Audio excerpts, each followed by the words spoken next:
Nouvelle destination, nouveau décor et donc nouveau parcours pour ce Dakar 2009 que nous présente le directeur sportif de l'épreuve David Castera. Le tracé a même été conçu avec un brin de philosophie.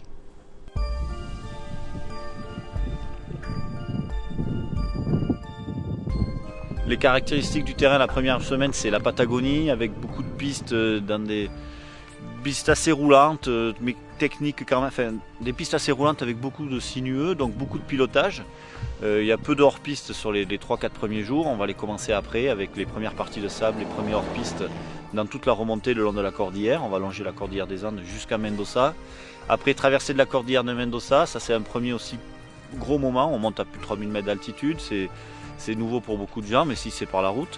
La spéciale elle se fait à basse altitude, une spéciale encore dans du sable, et puis après on arrive donc bord de mer, le Pacifique. On va remonter tout le long du Pacifique, entre le Pacifique et la cordillère. On ira une fois au bord de la cordillère, une fois au bord du Pacifique, jusqu'à la remontée sur Copiapo, où on a le gros de ce Dakar, les grosses dunes, les gros hors-piste.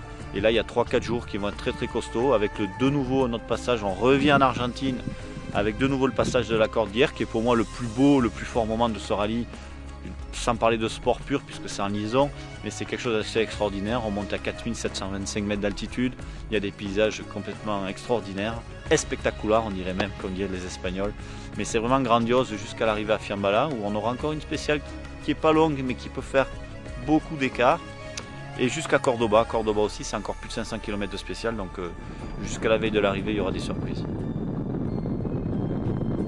Après, à l'intérieur d'une même étape, on essaie aussi de créer une diversité, c'est-à-dire qu'il ne faut pas qu'on ait toute une étape dans les mêmes types de chemins, même type de paysages.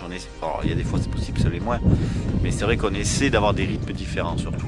Donc s'il y a une partie très trialisante au début, 85 km, on va faire en sorte que derrière on puisse avoir plutôt du roulant, et après refractionner, et ça aussi c'est important dans la spéciale d'avoir ces changements de rythme, pour créer une diversité, pour que ça soit plus intéressant pour la course, que le sport puisse jouer sur des différents critères. Et donc ça aussi, cet équilibre, des fois il est possible, des fois il est moins parce qu'on n'a pas la matière. Mais globalement, là, on a réussi à le maintenir. C'est vrai que la Patagonie a tendance à être un petit peu monotone par moment, ces grandes plaines avec cette petite végétation. On a des pistes, mais on a trouvé des cassures. On ne les a pas toujours, des fois elles sont un peu espacées, mais on arrive à les trouver. Et ça, cet équilibre-là est important.